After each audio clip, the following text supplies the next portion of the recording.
Welcome, lore lovers, to the enchanting realm of Norse mythology. Today we delve into the saga of the builder of Asgard's wall, a tale woven with gods, giants, and the cunning Loki. Get ready to unravel the mysteries of this ancient myth as we embark on a journey through the heart of Asgard. In the early days of Asgard, when Thor was away fighting trolls in the east, Odin realized the need for protection. Concerned about potential threats from giants and trolls, Odin proposed building a high and thick wall around Asgard. However, Loki and Heimdall pointed out the challenges of such a construction. A stranger, appearing as a smith, arrived in Asgard and offered to build the wall in 3 seasons: winter, summer, and another winter. In exchange, he requested 3 things: the hand of the beautiful goddess Freya in marriage, the sun, and the moon. Freya remained silent but visibly angered by the proposition. The gods were left to consider the stranger's audacious demands. Odin instructed the stranger to wait outside and attend to his stallion, Svaldifari. The gods deliberated, unanimously agreeing that Freya, the sun, and the moon were too precious to be given away, despite the stranger's offer to build the wall in 3 seasons. As the gods discussed, Loki drew attention to a crucial point. The stranger's proposed task was impossible. No one, mortal or divine, could complete such a colossal wall in 18 months. Freya dismissed Loki's insight, deeming the gods foolish for believing in the stranger's capabilities. Loki suggested a compromise, agreed to the stranger's demands but imposed stringent conditions. The man must build the wall alone, and instead of 3 seasons, he would only have one. If any part of the wall remained unfinished by the first day of summer, the gods would owe him nothing. The gods, except for Freya, were impressed with Loki's proposal. Heimdall questioned why the stranger would accept such challenging terms. Frey, Freya's brother, questioned the advantage of such an arrangement, prompting Loki to explain patiently.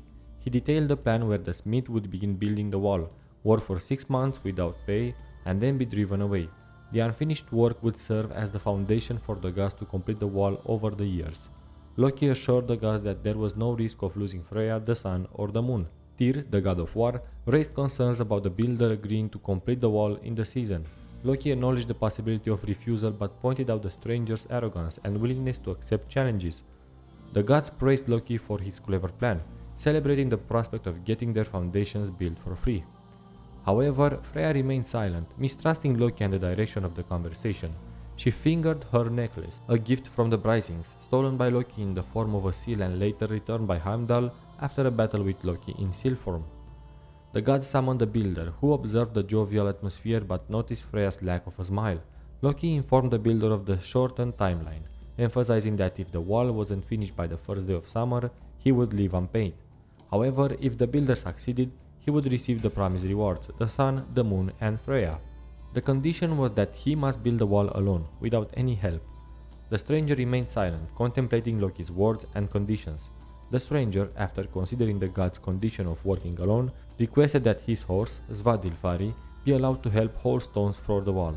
Odin and the gods found this request reasonable, acknowledging the usefulness of horses for such tasks. To seal the agreement, both the gods and the stranger swore powerful oaths on their weapons: Dropnir, Odin's golden arm ring, and Gungnir, Odin's spear, making the oath unbreakable. The next morning, the gods watched as the stranger began digging the trench for the wall's foundation. Despite the impressive speed and depth of his digging, Loki remained skeptical, emphasizing the challenge of hauling stones from the mountains and constructing a tightly fitted wall. Freya expressed her disdain for Loki's doubts. As the sun set, the builder, mounted on his horse, departed for the mountains to collect rocks. The gods observed the departure, and Loki predicted the build's return in a week, curious to see the horse's hauling capacity. Despite the merriment in the feast hall, Freya did not partake in the laughter. Before dawn, snowflakes fell, hinting at the approaching winter. Heimdall, ever vigilant, woke the gods in the darkness. They gathered by the trench, awaiting the return of the builder and Svaldilfari in the pale dawn light. The horse Svadilfari continued dragging heavy blocks of granite, leaving deep ruts in the earth. Upon seeing the gods, the builder greeted them cheerfully, waving and pointing to the rising sun. Balder and Varys marveled at the horse's strength, while Loki dismissed it, claiming the horse would tire, especially with the approaching challenges of winter. Despite Loki's reassurance, Freya expressed her hatred for him and left, choosing not to witness the builder's progress. Each night, the builder, accompanied by Svadilfari and the stone boat, headed to the mountain, returning each morning with another 20 massive blocks of granite. As the wall grew larger and more imposing, Odin gathered the gods and reminded them of the unbreakable oath they had sworn. If the builder completed the wall in time, they would grant him the sun, the moon, and Freya's hand in marriage. Kvasir speculated that the builder might be more than a man, possibly a giant. Balder wished for Thor's presence, but Odin noted that even if Thor returned, the oaths they made were binding. Loki once again tried to downplay the situation, claiming that the builder, even if he were the most powerful giant, could not finish the wall before the first day of summer. It was impossible. Heimdall expressed a longing for Thor's guidance, but the snowfall, even in its depth, failed to impede the relentless progress of the wall builder and its stalwart horse Svadilfari. Through snowdrifts, blizzards, steep hills, and icy gorges, they pressed on. As the days grew longer, dawn arrived earlier, and the snow began to melt, transforming into thick, clinging mud. Loki predicted the horse's failure in the muddy terrain, but Svadilfari remained sure-footed and determined, hauling rocks through the mud, leaving deep gashes in the hillsides. The builder continued his work, now ascending steep heights to place each rock precisely. The approaching spring brought forth flowers, and the wall surrounding Asgard began to take shape, a glorious and impregnable structure. As the final day of winter arrived, the wall was nearly complete. The gods in Asgard, seated on their thrones, contemplated the consequences of their oaths. "We have given away the sun," lamented Baldur. "We placed the moon to mark the days and weeks, and now there will be no moon," added Bragi, the god of poetry. Tyr expressed concern for Freya, to which she responded with icy disdain, suggesting that if the builder was indeed a giant, she would marry him and go to Jotunheim. She mused about whom she would hate more, him for taking her away or the gods for giving her to him. The gods faced the realization that their oaths had consequences that could not be undone. As tension rose in the hall, Loki attempted to pacify Freya, but she insisted that if the giants took her, the sun, and the moon, she wished to see the one responsible for this calamity killed before departing. Odin, who had remained silent, agreed to her request. Loki, ever the trickster, tried to deflect blame, claiming all the gods were equally responsible. Freya, however, accused Loki of talking the others into the disastrous decision and declared that she would see him dead before leaving Asgard. Despite Loki's attempts to justify the collective responsibility, the gods, including Odin and Baldur, held him accountable. Odin acknowledged the need for the builder to fail in his wager without violating the oath, threatening Loki with a painful and shameful death. Odin made it clear that the consequences would be dire if the builder succeeded. Left with little choice, Loki reluctantly accepted the task. The god's expression conveyed anger and resentment, promising a grim fate for Loki. Loki left the hall without interference, and the builder continued his work on the wall, needing completion. With only 20 more granite blocks to place, the builder descended into scaffolding, whistling for his horse.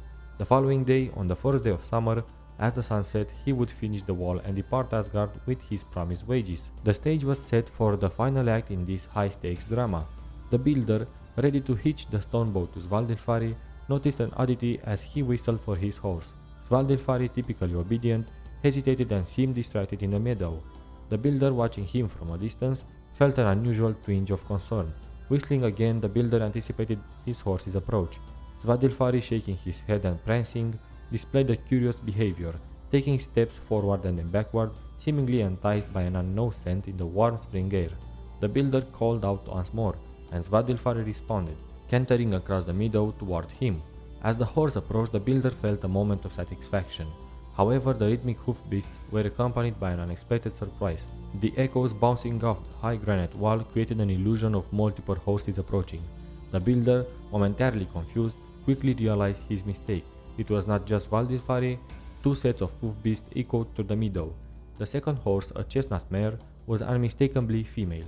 As Svadilfari pursued her, she ignored him, seemingly indifferent to his advances. She ran gracefully, grazing on the grass as Svadilfari attempted to catch her, creating a playful chase that unfolded before the builder's eyes. The strange arrival of the chestnut mare added an unexpected twist to the builder's carefully laid plans. As Svadilfari and the chestnut mare disappeared into the shadows of the wood, the builder, frustrated and cursing, waited for his horse's return. However, Svadilfari did not reappear, and the shadows lengthened without any sign of the stallion. Realizing that the waiting was futile, the builder returned to his stone boat and began hauling it toward the mountain quarry.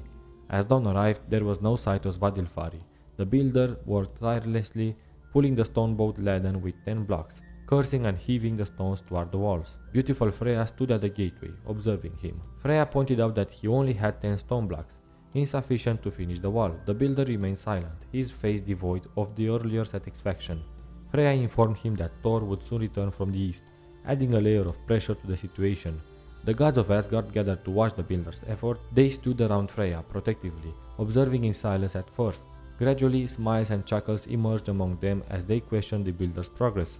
The once confident builder, now faced with the unforeseen disappearance of Svaldilfari, struggled with his task, the weight of his unmet wager pressing down on him.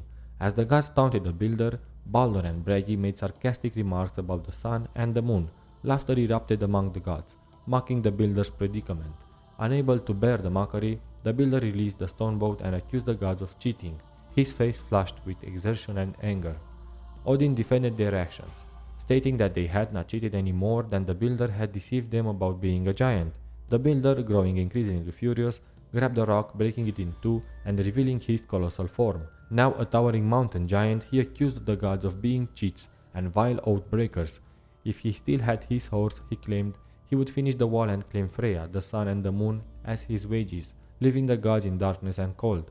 Odin insisted that no oath had been broken, but the enraged mountain giant, with rocks in hand, charged towards the gods. It was then that he noticed Thor standing behind them, holding the mighty Mjolnir, his iron hammer. Thor swung the hammer and released it, causing a flash of lightning and a resounding boom of thunder. The mountain giant saw the hammer hurtling toward him, rapidly growing in size. In an instant he saw nothing more. With the giant defeated, the gods took charge of completing the wall. Although it took weeks to cut and hold the remaining blocks from the quarries, the gods, lacking the skill of the master builder, struggled to shape and fit the stones as seamlessly as he had done.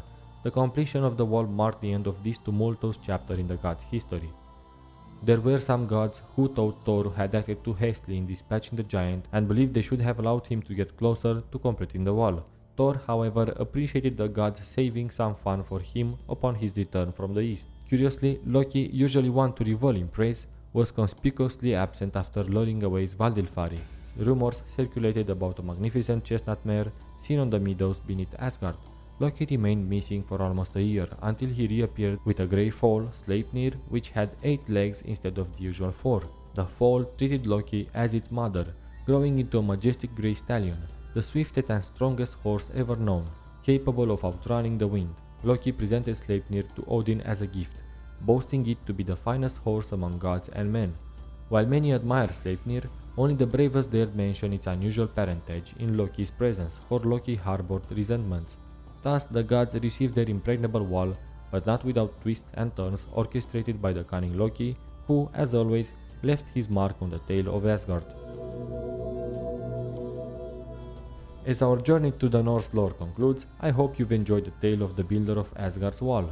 If you're a true lore lover seeking more mythic adventures, don't forget to like, share and subscribe to Lion Drag. Join our community of lore lovers, and together, let's keep the magic alive. Until next time, may the stories of the gods continue to captivate your imagination.